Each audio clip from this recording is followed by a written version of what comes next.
मित्रों और मैं महाराज कुमार गुप्ता दक्ष म्यूजिक क्लासेस में मित्रों आपको स्वागत करते हैं। मित्रों यदि बिहार शिक्षक भर्ती टीआरई 4.0 मित्रों यदि आप क्वालिफाई होना चाहते हैं और मित्रों बीपीएससी से मित्रों शिक्षक के रूप में मित्रों नियुक्त होना चाहते हैं तो यह क्लास आपके लिए बेहद महत्वपूर्ण होने वाला मित्रों। एकदम जोर शोर से मित्रों मॉक टेस्ट में भाग लीजिए और सभी प्रश्नों का आंसर मित्रों आप जैसे 100% मित्रों कंप्लीट तरीका से दीजिए और मित्रों कोशिश कीजिए कि सबसे पहले आंसर को दें। ठीक है मित्रों, यह मॉक टेस्ट नंबर टीआरई 4.0 का मित्रों मॉक टेस्ट नंबर 1 है। मित्रों बारीकी से क्लियर कीजिएगा। आज का पहला प्रश्न आपका है, विकृति स्वरों का प्रयोग सर्वप्रथम किसने किया? फट से मित्रों बताइए कि विकृति स्वरों का प्रयोग सर्वप्रथम किसने किया। मित्रों फट से कमेंट्स में आंसर दीजिए। ये में आपका मित्रों ऑप्शन है, बारीकी से क्लियर कीजिएगा। नारद साहब, सारंगदेव, मतंग साहब, डी मित्रों उपयुक्त में से एक से अधिक, ई में आपका मित्रों उपयुक्त में से कोई नहीं। मित्रों फट से बताइए कि विकृत स्वरों का प्रयोग मित्रों सर्वप्रथम किसने किया। मित्रों इस प्रश्न का आंसर आपका हो जाएगा विकृत स्वरों का प्रयोग मित्रों जैसे अभी तक निश्चित नहीं हो पाया है कि सबसे पहले किसने किया, परंतु नारद साहब भी किए, सारंगदेव साहब भी किए, मतंग साहब भी किए, अर्थात मित्रों ऑप्शन नंबर डी आपका 100% सत्य है। मित्रों हमको आंसर बताने से पहले आप कमेंट्स में आंसर डाल दिया कीजिए और मित्रों प्रतिदिन रात्रि 8 बजे क्लास को जरूर ज्वाइन कीजिए। प्रश्न आपका है कि प्रमुख गायन शैलियां कौन कौन सी है। मित्रों फट से बताइए कि प्रमुख गायन शैलियां कौन कौन सी है। ए में आपका मित्रों हिंदुस्तानी शास्त्रीय, बी में कर्नाटक शास्त्रीय, सी में मित्रों गजल, डी में आपका उपयुक्त में से एक से अधिक, ई में मित्रों उपयुक्त में से कोई नहीं। मित्रों फट से बताइए कि प्रमुख गायन शैलियां कौन कौन सी है। तो मित्रों ये इस प्रश्न का आंसर आपका हो जाएगा मित्रों इसमें से हिंदुस्तानी शास्त्रीय संगीत मित्रों जैसे गायन शैलियां, ए पर आंसर सही है। इस प्रकार मित्रों अगले प्रश्न पर क्लियर कीजिएगा। अगला प्रश्न आपका है, किस शैली में विशेष रूप से राग रस को महत्व दिया जाता है। मित्रों फट से बताइए कि किस शैली में विशेष रूप से राग रस को महत्व दिया जाता है। ए में आपका मित्रों भारतीय फोल्क है, बी में आपका क्लासिकल वेस्टर्न है, सी मित्रों सूफी संगीत है, डी में आपका मित्रों उपयुक्त में से एक से अधिक, ई में आपका उपयुक्त में से कोई नहीं। मित्रों फट से बताइए कि किस शैली में विशेष रूप से राग रस को मित्रों महत्व दिया जाता है। मित्रों बताते चले कि 4 नंबर प्रश्न का आंसर मित्रों कमेंट्स में आप जरूर दीजिए। तो मित्रों 4 नंबर प्रश्न का आंसर हो जाएगा ऑप्शन नंबर सी, मतलब सूफी संत मित्रों आपका आंसर सही है। मित्रों और अगले प्रश्न पर क्लियर कीजिएगा, पंडवानी लोक संगीत किस राज्य की है। मित्रों फट से बताइए कि पंडवानी लोक संगीत किस राज्य की है। ए में आपका पंजाब है, बी में बिहार है, सी में राजस्थान है, डी मित्रों उपयुक्त में से एक से अधिक, ई में उपयुक्त में से कोई नहीं। मित्रों फट से बताइए कि पंडवानी लोक संगीत मित्रों भारत के किस राज्य की है। तो मित्रों बताते चले कि पंडवानी लोक संगीत जो है मित्रों आपको राजस्थान की है। ऑप्शन नंबर सी आपका सही है। मित्रों और अगले प्रश्न पर क्लियर कीजिएगा कि पोवाड़ा लोक संगीत भारत के किस राज्य का है। मित्रों फट से बताइए कि पोवाड़ा लोक संगीत भारत के किस राज्य की है। ए में आपका पंजाब है, बी में बिहार है, सी में कश्मीर है, डी में मित्रों उपयुक्त में से एक से अधिक, ई में आपका उपयुक्त में से कोई नहीं। मित्रों फट से बताइए कि पोवाड़ा लोक संगीत भारत के किस राज्य की है। तो मित्रों 6 नंबर प्रश्न का आंसर हो जाएगा पोवाड़ा लोक नृत्य मित्रों उपयुक्त में से कोई आंसर सही नहीं, मतलब ऑप्शन नंबर ई आपका मित्रों सही है।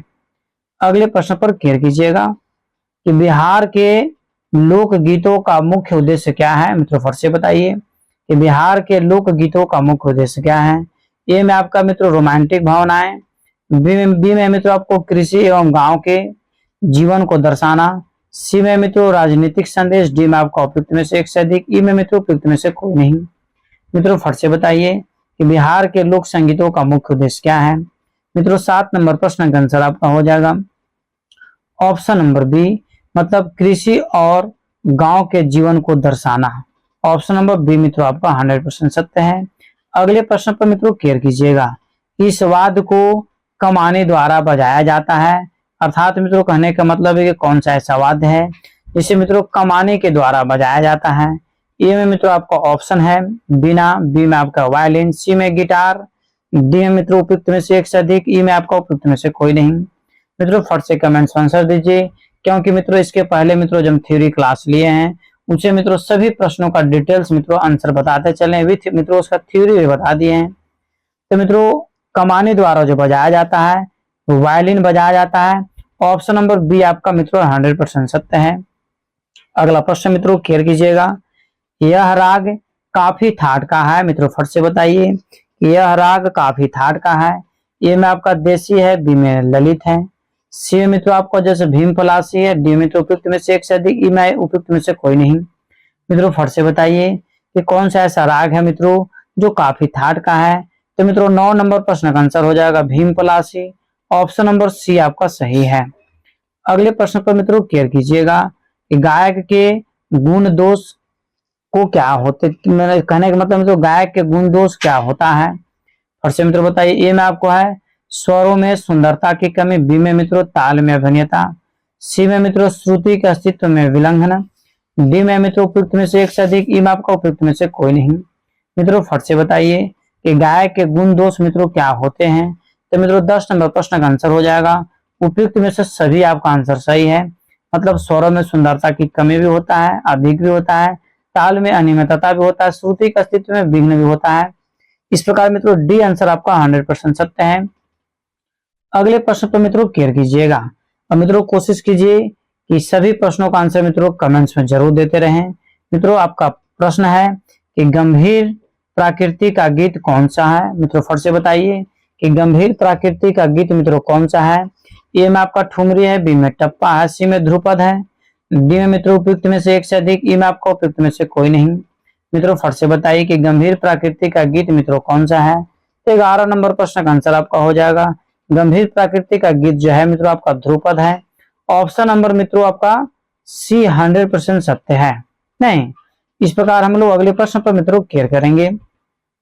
राग में प्रयोग किए जाने वाले स्वरों की तालबद्ध रचना को क्या कहलाती है। मित्रों फट से बताइए कि राग में प्रयोग किए जाने वाले स्वरों की तालबद्ध रचना क्या कहलाती है। ए में आपका होली है, बी में आपका मित्रों स्वर मालिक है, सी में मित्रों आपका त्रिवट, डी में उपयुक्त में से एक से अधिक, ई में मित्रों उपयुक्त में से कोई नहीं। मित्रों फट से बताइए कि राग में प्रयोग किए जाने वाले स्वरों की तालबद्ध रचना क्या कहलाती है। तो मित्रों 12 नंबर प्रश्न का आंसर हो जाएगा ऑप्शन नंबर बी स्वर मालिक है।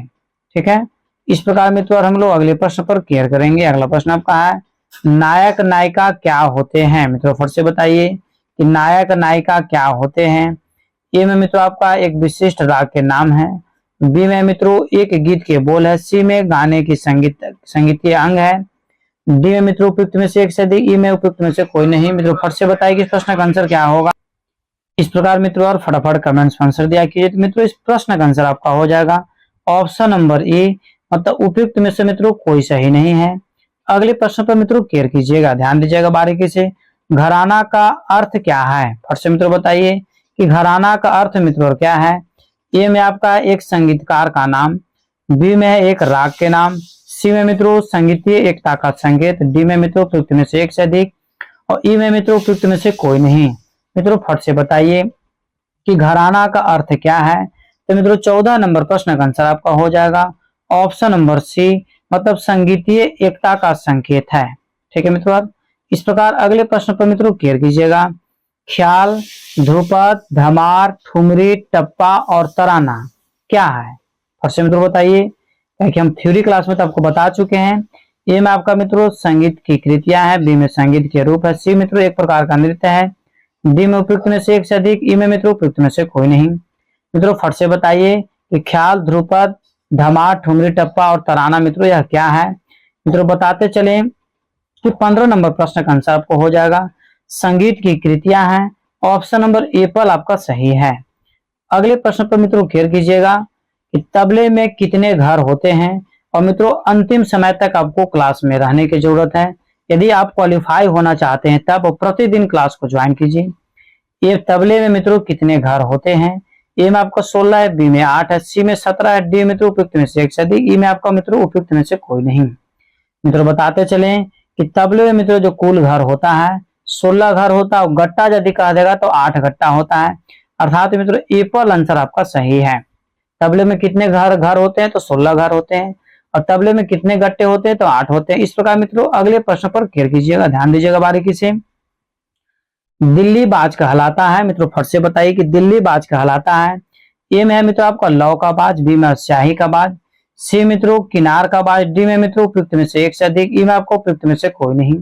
मित्रों फट से बताइए कि दिल्ली बाज कहलाता है, तो मित्रों 17 नंबर प्रश्न का आंसर आपका है ऑप्शन नंबर सी किनान का बाज मित्रों होगा। ऑप्शन नंबर किनार नहीं कीनान न होगा यहाँ पर, किनान की बाज। ऑप्शन नंबर सी मित्रों आपका सही है। अगले प्रश्न पर केयर कीजिएगा। उत्तरी भारतीय और कर्नाटक संगीत में राग और ताल का अध्ययन क्यों महत्वपूर्ण है? ए में है मित्रों आपका ये दोनों संगीत पद्धतियां अलग अलग रसों का प्रदर्शन करती है। बी में मित्रों ये दोनों भारतीय शास्त्रीय संगीत की मुख्य पद्धतियां हैं। सी में है मित्रों आपका ये दोनों पद्धतियां संगीत कला में मित्रों वीरता का प्रतीक है। और डी में उपयुक्त में से एक से अधिक, ई में मित्रों उपयुक्त में से कोई नहीं। मित्रों फट से बताइएगा 18 नंबर प्रश्न का आंसर क्या होगा। मित्रों बताते चलेगा 18 नंबर प्रश्न का आंसर मित्रों हो जाएगा ये दोनों मित्रों भारतीय संगीत की मुख्य पद्धतियां हैं, उत्तरी संगीत पद्धति और कर्नाटक संगीत पद्धति। मित्रों ऑप्शन नंबर बी आपका मित्रों 100% आपका सत्य है। अगला प्रश्न आपका है, ध्यान दीजिएगा, इंद्रधनुष क्या है? ए में मित्रों आपका एक वाद्य यंत्र का नाम है। बी में मित्रों वैदिक कालीन संगीत का नाम है। सी में मित्रों 7 स्वर है। डी में आपका है उपयुक्त में से एक से अधिक, ई में मित्रों उपयुक्त में से कोई नहीं। मित्रों फट से बताइए कि इंद्रधनुष क्या है। तो मित्रों बताते चले कि 19 नंबर प्रश्न का आंसर आपका हो जाएगा मित्रों ऑप्शन नंबर सी मतलब 7 स्वर है। तो बारीकी से क्लियर कीजिएगा कि म्यूजिक में संगीत में इंद्रधनुष क्या है। तो मित्रों 7 स्वर ही होगा, जिसे 7 रंगों की रंगीन पट्टी को इंद्रधनुष बोलते हैं। उसी तरीका से मित्रों आपको साइंस के अनुसार उस रंगीन पट्टी को जैसे इंद्रधनुष बोला जाता है, यहाँ पर मित्रों म्यूजिक है तो मित्रों 7 स्वर आपको टिक आउट करना है। अगले प्रश्न पर क्लियर कीजिएगा। तिहाई में एक ही बोल समूह कितनी बार बजाया जाता है? फट से मित्रों बताइए कि तिहाई में एक ही बोल समूह कितने बार बजाया जाता है। ए में आपका 3 है, बी में 6 है, सी में 9 है, डी में मित्रों उपयुक्त में से एक से अधिक, ई में आपका उपयुक्त में से कोई नहीं। मित्रों फट से बताइए कि तिहाई में एक ही बोल समूह कितनी बार बजाया जाता है। मित्रों 20 नंबर प्रश्न का आंसर आपका हो जाएगा ऑप्शन नंबर एप्पल मतलब तिहाई में मित्रों 3 ही समूह मित्रों बार बजाया जाता है। अगले प्रश्न पर क्लियर कीजिएगा। अगला प्रश्न आपका है कि उत्तर भारतीय संगीत में प्रचलित विकृति स्वरों की कुल संख्या कितनी है? मित्रों फट से बताइए, क्योंकि मित्रों बहुत ही बेहद महत्वपूर्ण प्रश्न आपका है कि उत्तर भारतीय संगीत में प्रचलित विकृति स्वरों की संख्या कुल कितनी है। तो मित्रों 7, 5, 2। डी में मित्रों उपयुक्त में से एक से अधिक, ई में मित्रों आपको उपयुक्त में से कोई नहीं। मित्रों 21 नंबर प्रश्न का आंसर आप कमेंट्स में जरूर दीजिए, क्योंकि मित्रों जब हम थ्योरी पेपर का मित्रों क्लास ले रहे थे तो सभी प्रश्नों का डिटेल्स मित्रों आंसर बता चुके हैं। अतः विकृति स्वरों की कुल संख्या कितनी है? 5 है, मतलब ऑप्शन नंबर बी आपका मित्रों सही है। विकृति स्वर मित्रों 2 प्रकार के होते हैं, तीव्र कोमल स्वर पहला, दूसरा का है तीव्र स्वर। कोमल स्वर आपको 4 होते हैं और विकृति स्वर कितना होता है? ये तीव्र स्वर मित्रों 1 होता है। इस प्रकार कुल विकृति स्वरों की संख्या कितना हो गया? 5। अगले प्रश्न पर मित्रों क्लियर कीजिएगा कि श्रुति और स्वर के बीच क्या संबंध होता है? मित्रों फट से बताइए कि श्रुति और स्वर के बीच क्या संबंध होता है। ये मित्रों आपका श्रुति एक स्वर का नाम है। बी में मित्रों स्वर एक मित्रों श्रुति का नाम है। बी में मित्रों आपका श्रुति और स्वर में कोई संबंध नहीं होता है। डी में मित्रों उपयुक्त में से एक से अधिक, ई में आपका उपयुक्त में से कोई नहीं। मित्रों फट से बताइए कि श्रुति और स्वर के बीच क्या संबंध होता है। तो मित्रों 22 नंबर प्रश्न का आंसर हो जाएगा ऑप्शन नंबर बी मित्रों स्वर एक श्रुति का नाम है। स्वर एक श्रुति का नाम है। इस प्रकार मित्रों अगले प्रश्न पर क्लियर करेंगे। ग्राम राग वर्गीकरण क्या है? मित्रों फट से बताइए कि ग्राम राग वर्गीकरण क्या है। ए में मित्रों आपको है गानों के वर्गीकरण, बी में है रागों का वर्गीकरण, सी में मित्रों लोगों का वर्गीकरण, डी में मित्रों आपका उपयुक्त में से एक से अधिक, ई में आपका उपयुक्त में से कोई नहीं। मित्रों फट से बताइए कि ग्राम राग वर्गीकरण क्या है। तो मित्रों 23 नंबर प्रश्न का आंसर आपका हो जाएगा ऑप्शन नंबर बी रागों का मित्रों वर्गीकरण है। ऑप्शन नंबर बी मित्रों आपका 100% सत्य है। अगले प्रश्न पर क्लियर कीजिएगा। मतंग ने कितने अलंकार माने हैं? फट से मित्रों बताइए कि मतंग साहब ने कुल कितने अलंकार माने हैं। ए में आपका 30 है, बी में 33 है, सी में 19 है, डी में मित्रों उपयुक्त में से एक से अधिक, ई में मित्रों उपयुक्त में से कोई नहीं। मित्रों फट से बताइए मतंग साहब ने कुल कितने अलंकार को माने हैं। तो मित्रों 24 नंबर प्रश्न का आंसर हो जाएगा कुल 33 अलंकार को मित्रों मतंग साहब माने हैं। ऑप्शन नंबर बी मित्रों आपका 100% सत्य है। अगले प्रश्न पर मित्रों क्लियर कीजिएगा। सितार में तरफ के तारों की संख्या है? मित्रों फट से बताइए कि सितार में तरफ के तारों की संख्या है। ए में मित्रों आपका 122 है, बी में 13 है, सी में 11 है, डी मित्रों उपयुक्त में से एक से अधिक, और ई में मित्रों आपका उपयुक्त में से कोई नहीं। मित्रों फट से बताइए कि सितार में तरफ के तारों की संख्या कितनी है? तो 25 नंबर प्रश्न का मित्रों आंसर हो जाएगा ऑप्शन नंबर सी। तरबों की संख्या मित्रों सितार में तरबों की संख्या 11 होती है। और अगले प्रश्न पर मित्रों केयर कीजिएगा, राग की मुख्य जातियां कितनी है? मित्रों यदि इस प्रश्न का आंसर आप नहीं देते हैं तब थ्योरी क्लास मित्रों व्यर्थ आपका चला गया, अतः थ्योरी क्लास को मित्रों पुनः आप ज्वाइन कीजिए। मित्रों प्ले लिस्ट आपको पर्सनली भेज देंगे, यदि आपको जरूरत है तो मित्रों दिए हुए नंबर पर मित्रों आप हमसे कांटेक्ट करें। मित्रों आपको जरूर जैसे थ्योरी पेपर का मित्रों प्ले लिस्ट आपको भेज देंगे, ताकि मित्रों आप आराम से जो है तैयारी कर सकते हैं। रागों की मुख्य जाति 3, 4, 9, डी मित्रों उपयुक्त में से एक से अधिक, ई में आपका उपयुक्त में से कोई नहीं। मित्रों बताते चले कि 26 नंबर प्रश्न का आंसर आपका हो जाएगा ऑप्शन नंबर एप्पल। मतलब रागों की मुख्य जातियां कितनी है? 3 है, आडव है, साडव है और संपूर्ण है। आडव, साडव और संपूर्ण है। इस प्रकार मित्रों अगले प्रश्न पर खेर कीजिएगा, वैदिक कालीन स्वर क्या है? मित्रों फट से बताइए वैदिक कालीन स्वर क्या है? ये मित्रों आपका संगीत रचनाओं की एक संगठन है, बी में मित्रों संगीत वाद्यों की एक व्यवस्था है, सी में मित्रों आर्यों के एक धार्मिक संगीत के स्वर है, डी मित्रों उपयुक्त में से एक से अधिक, ई में आपका मित्रों उपयुक्त में से कोई नहीं। मित्रों फट से कमेंट्स में आंसर दीजिए कि इस प्रश्न का आंसर क्या होगा, क्योंकि मित्रों बहुत ही मित्रों बेहद महत्वपूर्ण प्रश्न है। तो मित्रों बताते चले कि इस प्रश्न का आंसर आपका हो जाएगा ऑप्शन नंबर सी, मतलब आर्यों के धार्मिक संगीत के स्वर हैं। मित्रों अगले प्रश्न पर कीजिएगा, संगीत से संबंधित नाद है। मित्रों फट से बताइए कि संगीत से संबंधित नाद कौन है? अनाहत नाद, अनाहत चक्र, सी में मित्रों आहत नाद, डी में आपका उपयुक्त में से एक से अधिक, और ई में मित्रों उपयुक्त में से कोई नहीं। मित्रों फट से बताइए कि संगीत से संबंधित नाद है। तो मित्रों 28 नंबर प्रश्न का आंसर आपका हो जाएगा ऑप्शन नंबर सी, आहत नाद। मित्रों 100% आपका सत्य है। इस प्रकार मित्रों अगले प्रश्न पर बारीकी से खेल कीजिएगा, कुल स्वरों की संख्या कितनी है? मित्रों फट से बताइए। ए में आपका 5 है, बी में 12 है, सी में 7 है, डी में मित्रों उपयुक्त में से एक से अधिक, ई में मित्रों उपयुक्त में से कोई नहीं। मित्रों फट से बताइए कि कुल स्वरों की संख्या मित्रों कितनी होती है? तो मित्रों बताते चले कि कुल स्वरों की संख्या कितना होता है? 12। मतलब ऑप्शन नंबर बी आपका सही है। 7 नंबर मित्रों जो होता है मूल स्वर, और 5 वो होता है मित्रों विकृति स्वर। इस प्रकार दोनों को मिला देंगे तो कुल स्वरों की संख्या कितना हो जाएगा? 12। 12 स्वर जो निकला 22 श्रुतियों से मित्रों निकला है। अगले प्रश्न पर केयर कीजिएगा, राग कामोद में कितने स्वरों का प्रयोग होता है? मित्रों फट से बताइए राग कामोद में कितने स्वरों का प्रयोग होता है? ए मित्रों आपका 3 है, बी में 7 है, डी मित्रों 4 है, सॉरी सी में 4 है, डी मित्रों उपयुक्त में से एक से अधिक, ई में आपका उपयुक्त में से कोई नहीं।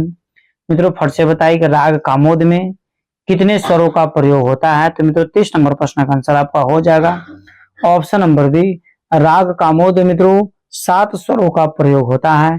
ऑप्शन नंबर बी मित्रों आपका 100% सत्य है।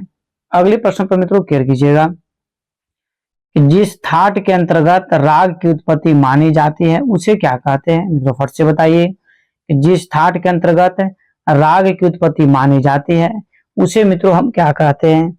ए में आपका शुद्ध राग है, बी में जन्य राग है, सी मित्रों आश्रय राग है, डी में मित्रों आपका है उपयुक्त में से एक से अधिक, ई में मित्रों उपयुक्त में से कोई नहीं। मित्रों फट से बताइए कि जिस थाट के अंतर्गत राग की उत्पत्ति मानी जाती है उसे मित्रों हम क्या कहते हैं? 31 नंबर प्रश्न का आंसर मित्रों हो जाएगा ऑप्शन नंबर सी, उसे मित्रों आश्रय राग कहते हैं। अगले प्रश्न पर मित्रों केयर कीजिएगा। और मित्रों यदि इस चैनल पर पहली बार विजिट कर रहे हैं मित्रों तो चैनल को जरूर सब्सक्राइब कर लीजिए, और मित्रों वीडियो को लाइक जरूर करें। प्रश्न मित्रों आपका कि पूर्वांग के स्वर होते हैं। ए में मित्रों आपका ऑप्शन है षडज से पंचम स्वर तक माने जाते हैं, सी में मित्रों पंचम से तार षडज तक, और सी में आपका है ऋषभ से धैवत तक, डी में मित्रों उपयुक्त में से एक से अधिक, ई में मित्रों उपयुक्त में से कोई नहीं। मित्रों फट से कमेंट्स में आंसर दीजिए कि पूर्वांग के स्वर होते हैं। तो मित्रों 32 नंबर प्रश्न का आंसर हो जाएगा ऑप्शन नंबर एप्पल। मतलब कहने का मतलब मित्रों कि षडज से पंचम तक र माने जाते हैं। अगले प्रश्न पर मित्रों बारीकी से केयर कीजिएगा, राग संकरा के आरोह में कौन से स्वर का वक्र प्रयोग होता है? ए में मित्रों आपका ऑप्शन है ध, बी में नी, सी में प, डी में मित्रों उपयुक्त में से एक से अधिक, ई में आपका उपयुक्त में से कोई नहीं। मित्रों फट से बताइए कि राग संग्रह के आरोह में कौन से स्वर का प्रयोग होता है। 33 नंबर प्रश्न का आंसर मित्रों कमेंट्स में आप जरूर दीजिए। तो मित्रों बताते चले, इस प्रश्न का आंसर हो जाएगा ऑप्शन नंबर ए पल मतलब ध आपका मित्रों सही है। अगले प्रश्न पर क्लियर कीजिएगा, रात्रि का प्रथम प्रहर का राग कौन सा है। ए में मित्रों आपका छैनौट है, बी में बिलावल है, सी में भैरव है, डी में मित्रों उपयुक्त में से एक से अधिक, ई में आप मित्रों आपका उपयुक्त में से कोई नहीं। मित्रों फट से बताइए कि रात्रि का प्रथम प्रहर का राग कौन सा है। तो मित्रों फटाफट कमेंट्स में आंसर दीजिए कि 34 नंबर प्रश्न का आंसर क्या होगा। तो मित्रों 34 नंबर प्रश्न का आंसर हो जाएगा छैनौट, ऑप्शन नंबर ए पल आपका सही है। मित्रों और अगले प्रश्न पर क्लियर कीजिएगा, राग में प्रयोग किए जाने वाले स्वरों की संख्या का जिससे बोध होता है उसे क्या कहते हैं। ए मित्रों तान, बी में आलाप, सी में जाति, डी में मित्रों उपयुक्त में से एक से अधिक, ई में मित्रों उपयुक्त में से कोई नहीं। मित्रों फट से कमेंट्स में आंसर दीजिए कि राग में प्रयोग किए जाने वाले स्वरों की संख्या का जिससे बोध होता है उसे मित्रों क्या कहते हैं। तो मित्रों 35 नंबर प्रश्न का आंसर आपको हो जाएगा ऑप्शन नंबर सी, मित्रों उसे जाति कहते हैं। अगले प्रश्न पर मित्रों क्लियर कीजिएगा, ताल जिस स्थान से प्रारंभ होती है उसे क्या कहते हैं। ए में सम है, बी में ग्रह है, सी मित्रों अतीत है, डी में आपका मित्रों उपयुक्त में से एक से अधिक, ई में मित्रों उपयुक्त में से कोई नहीं। मित्रों फट से बताइए कि ताल जिस स्थान से मित्रों प्रारंभ होती है उसे क्या कहते हैं। 36 नंबर प्रश्न का आंसर मित्रों आपका हो जाएगा ऑप्शन नंबर ए पल, उसे मित्रों सम कहते हैं। अगले प्रश्न पर मित्रों क्लियर करिएगा, पखावज के कितने वर्ण होते हैं। मित्रों फट से बताइए, 15, 11, 16, डी मित्रों उपयुक्त में से एक से अधिक, ई मित्रों उपयुक्त में से कोई नहीं। मित्रों फट से बताइए कि पखावज के कितने वर्ण होते हैं। तो मित्रों 37 नंबर प्रश्न का आंसर आपका हो जाएगा ऑप्शन नंबर सी, पखावज के मित्रों कुल 16 वर्ण होते हैं। ठीक है, अगला प्रश्न आपका है, ध्यान दीजिएगा मित्रों, सोल्फा स्वरलिपि पद्धति में सा को क्या कहते हैं। मित्रों फटाफट कमेंट्स में आंसर दीजिए कि सोल्फा स्वरलिपि पद्धति में सा को क्या कहते हैं। ई में आपका रे है, बी में डो है, सी में मी है, डी मित्रों उपयुक्त में से एक से अधिक, ई में मित्रों उपयुक्त में से कोई नहीं। मित्रों कमेंट्स में आंसर देने से आप नहीं डरिए, सबसे पहला नंबर ही। दूसरे के नंबर मित्रों की गलती होने से भी आपको डरने की जरूरत है नहीं है। जो प्रश्न का आंसर गलती होगा जब उसको हम आंसर बताएंगे तो आपको 100% मित्रों याद हो जाएगा, क्योंकि जो पहले से आपको गलती याद था वो आपको किसमें बदल जाएगा, सही में। तो 38 नंबर प्रश्न का आंसर हो जाएगा ऑप्शन नंबर बी, मतलब 2 मित्रों आपका आंसर सही है नहीं। इस प्रकार हम लोग अगले प्रश्न पर मित्रों क्लियर करेंगे, शुद्ध जातियां कितनी होती है। ए में आपका 7 है, बी में आपका मित्रों 12 है, सी में 18 है, डी मित्रों उपयुक्त में से एक से अधिक, ई में मित्रों उपयुक्त में से कोई नहीं। मित्रों फट से बताइए कि शुद्ध जातियों की संख्या मित्रों कितनी होती है। तो 39 नंबर प्रश्न का आंसर मित्रों कमेंट्स में जरूर दीजिए, क्योंकि मूल स्वर को मित्रों शुद्ध जातिया की संख्या मित्रों बोला जाता है। तो मित्रों इस प्रश्न का आंसर आपका हो जाएगा ऑप्शन नंबर ए पर, मतलब शुद्ध जातियों की संख्या कितनी है, 7 है। अगले प्रश्न पर मित्रों क्लियर कीजिएगा, जाति के अंत में प्रयोग होने वाले स्वर होते हैं। फट से मित्रों बताइए कि जाति के अंत में प्रयोग होने वाले स्वर है। ए मित्रों अंश स्वर, बी में ग्रह स्वर, सी मित्रों न्यास स्वर, डी में मित्रों उपयुक्त में से एक से अधिक, ई में उपयुक्त में से कोई नहीं। मित्रों फट से बताइए कि जाति के अंत में प्रयोग होने वाले स्वर मित्रों है। 40 नंबर प्रश्न का आंसर आपका हो जाएगा न्यास स्वर मित्रों बोलते हैं, ऑप्शन नंबर सी आपका सही आंसर है कि जाति के अंत में जो स्वर प्रयोग होता है उसको मित्रों क्या बोलते हैं, न्यास स्वर बोलते हैं। अगले प्रश्न पर मित्रों क्लियर कीजिएगा, बारीकी से मित्रों ध्यान दीजिएगा कि पंडित श्रीनिवास द्वारा बिना के तार पर मध्य षड्ज की लंबाई क्या होती है। फट से मित्रों बताइए कि पंडित श्रीनिवास द्वारा बिना के तार पर मध्य षड्ज की लंबाई क्या होगी। ए मित्रों 24 इंच है, बी में 18 इंच है, सी मित्रों 27 इंच है, डी में मित्रों उपयुक्त में से एक से अधिक, ई में उपयुक्त में से कोई नहीं। मित्रों फट से बताइए कि इस प्रश्न का आंसर क्या होगा। तो मित्रों बताते चले कि 41 नंबर प्रश्न का आंसर हो जाएगा ऑप्शन नंबर ई, मतलब उपयुक्त में से कोई आपका आंसर सही नहीं है। मित्रों एक चीज आपको जरूर बताएंगे कि यदि जीवन में आप सफल होना चाहते हैं तो मित्रों प्रतिदिन एक टारगेट बनाइए और उस टारगेट को पूरा करने में मित्रों आप दिन रात एक कर दीजिए, आगे आने वाला समय मित्रों आपका 100% सही हो जाएगा। प्रश्न आपका है, ध्यान दीजिएगा, ताल किसे कहते हैं। फटाफट मित्रों बताइए कि ताल आखिर किसे कहते हैं।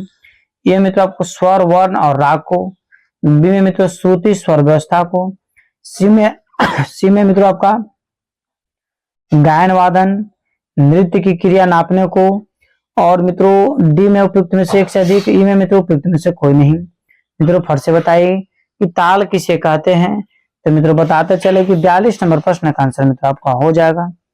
गायन वादन और नृत्य की क्रिया नापने को मित्रों हम लोग ताल कहते हैं। ऑप्शन नंबर सी आपका सही है।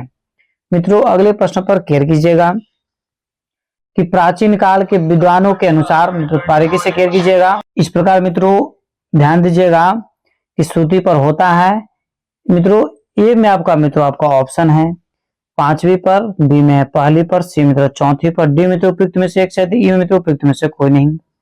मित्रों फट से बताइए कि प्राचीन काल के विद्वानों के अनुसार सा कौन सी श्रुति पर होती है। तो मित्रों 43 नंबर प्रश्न का आंसर आप कमेंट्स में जरूर दीजिए। तो मित्रों 43 नंबर प्रश्न का आंसर मित्रों हो जाएगा 4थी पर होती है। ऑप्शन नंबर मित्रों सी आपका सही है। अगले प्रश्न पर मित्रों केयर कीजिएगा कि पंडित सारंग देव ने कितने ग्राम राग माने हैं। ए में आपका 30 है, बी में 20 है, सी में 18 है, डी में तो उपयुक्त में से एक से अधिक, ई में तो उपयुक्त में से कोई नहीं। मित्रों फट से बताइए कि पंडित सारंग देव ने कितने ग्राम राग माने हैं। तो मित्रों 44 नंबर प्रश्न का आंसर मित्रों कमेंट्स और जरूर दीजिए। और मित्रों यदि इस चैनल पर पहली बार विजिट कर रहे हैं मित्रों तो चैनल को जरूर सब्सक्राइब कर लीजिए। और मित्रों TRE 4.0 यदि क्वालिफाई होना चाहते हैं मित्रों तो मित्रों आप हमारे पैकेज को मित्रों जरूर खरीद ले, क्लास को मित्रों जरूर ज्वाइन कर लें। तो मित्रों पंडित सारंग देव ने कितने ग्राम माने हैं, 30 ग्राम माने हैं। मतलब एप्पल आंसर मित्रों आपका 100% सही है। अगले प्रश्न पर मित्रों केयर कीजिएगा कि उत्तर भारतीय संगीत के कोमल रे के अनुसार दक्षिण संगीत में कौन सा स्वर है। मित्रों फट से बताइए कि उत्तर भारतीय संगीत के कोमल रे के अनुसार दक्षिण संगीत में कौन सा स्वर है। ए में आपका कोमल ग है, बी मित्र शुद्ध ग है, डी मित्र शुद्ध रे है, डी में उपयुक्त में से एक से अधिक, ई में मित्र उपयुक्त में से कोई नहीं। मित्रों फट से बताइए कि 45 नंबर प्रश्न का आंसर क्या होगा। मित्रों बताते चले कि 45 नंबर प्रश्न का मित्रों आंसर आपका हो जाएगा ऑप्शन नंबर सी शुद्ध रे। मित्रों आपका 100% सही है। और मित्रों सभी प्रश्नों का आंसर आप कमेंट्स में जरूर देते रहिए। मित्रों फट से कमेंट्स में आंसर दीजिए। मित्रों अगले प्रश्न पर मित्रों केयर कीजिएगा समता प्रसाद का उपनाम क्या है। मित्रों फट से बताइए कि समता प्रसाद का उपनाम क्या है। ए में आपका दिल रंग है, बी में सेवक है, सी मित्रों शोक रंग है, डी में मित्रों उपयुक्त में से एक से अधिक, ई में मित्रों उपयुक्त में से कोई नहीं। मित्रों फट से बताइए कि समता प्रसाद का उपनाम क्या है। तो मित्रों 46 नंबर प्रश्न का मित्रों आंसर आप कमेंट्स में जरूर दीजिए। और मित्रों एक हम वीडियो ही बना दिए हैं मित्रों जिसमें सभी कलाकारों का मित्रों उपनाम के बारे में हम जिक्र किए हैं। मित्रों उस वीडियो को जरूर आप देख लें। समता प्रसाद का उपनाम मित्रों उपयुक्त में से कोई सही आंसर नहीं है। अब मित्रों आप कमेंट से बताइए कि समता प्रसाद का उपनाम क्या है। अगला प्रश्न आपका है, ध्यान दीजिएगा मित्रों, केयर कीजिएगा प्रत्येक प्रश्नों पर। आधुनिक विद्वानों के अनुसार कोमल ध किस श्रुति पर है। ए मित्रों आपका 20 है, बी में 18 है, सी में 16 है, डी मित्रों उपयुक्त में से एक से अधिक, ई मित्रों उपयुक्त में से कोई नहीं। मित्रों फट से बताइए कि आधुनिक विद्वानों के अनुसार कोमल ध किस श्रुति पर आधारित है। तो मित्रों फटाफट कमेंट्स में आंसर दीजिए। तो मित्रों 47 नंबर प्रश्न का आंसर आपका हो जाएगा 18वीं श्रुति पर। ऑप्शन नंबर बी मित्रों आपका 100% सत्य है।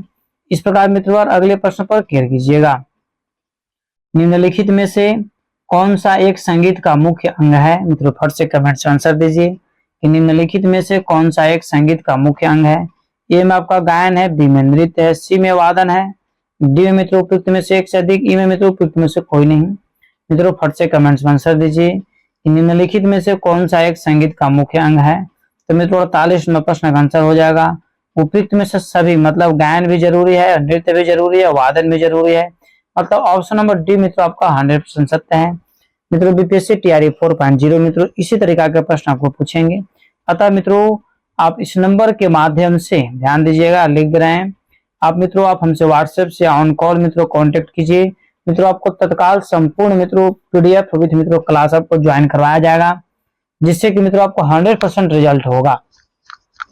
फ्लैट का चिन्ह है, ए मित्रों हज का, बी में ए का, बी मित्रों बी, सी में आपका बी है, डी मित्रों उपयुक्त में से एक से अधिक, ई में मित्रों उपयुक्त में से कोई नहीं। मित्रों फट से बताइए कि फ्लैट का चिन्ह मित्रों इनमें से कौन सही है। तो मित्रों 49 नंबर प्रश्न का मित्रों बी टाइप का सिंबल होता है, पूरा पूरा बी नहीं होता है, तो बी टाइप का मित्रों सिंबल होता है। आप ऑप्शन में आप प्रिंट किया हुआ रहेगा, आप समझ सकते हैं बी टाइप का मित्रों जो सिंबल आपको लगेगा इसे लाइन टाइप का इस तरीके से कर करके और इसे घुमाया हुआ रहता, ठीक है, ऐसे थोड़ा सा हल्का।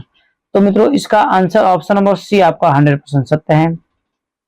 मित्रों आज का अंतिम प्रश्न है, और मित्रों अंतिम प्रश्न को मित्रों बारीकी से केयर कीजिएगा कि विष्णु नारायण भारतखंडे जी का जन्म कब हुआ था। यदि मित्रों इस प्रश्न का आंसर आप नहीं देते हैं तो मित्रों आप पुनः बार बार हम बोल रहे कि आप हमारा थ्योरी क्लास को मित्रों जरूर ज्वाइन कर लें। विष्णु नारायण भारतखंडे जी का जन्म मित्रों कब हुआ था? 10 अगस्त 1860, 12 अगस्त 1960, सी मित्रों 13 अगस्त 1660 और डी में मित्रों उपयुक्त में से एक से अधिक, ई में मित्रों उपयुक्त में से कोई नहीं। मित्रों फट से बताइए कि 50 नंबर प्रश्न का आंसर क्या होगा। मित्रों विष्णु नारायण भारतखंडे जी का जन्म मित्रों 10 अगस्त 1860 ईस्वी को हुआ था। ऑप्शन नंबर ए पर आपका सही आंसर है। इस प्रकार मित्रों सभी प्रश्नों का आंसर मित्रों यहाँ पर प्रस्तुत कर दिया गया। मित्रों आप सभी प्रश्नों का आंसर मित्रों स्क्रीनशॉट लेकर के और मित्रों आप जरूर बताइए कि मित्रों आपको जैसे कितने आंसर मित्रों आपका सही हुआ। बहुत सारे बच्चे ऐसे हैं कि कमेंट्स में आंसर नहीं देते हैं और लास्ट में कुछ प्रश्नों का आंसर देते हुए तो लास्ट में बताते नहीं कि 50 प्रश्नों में कितना आपका सही हुआ।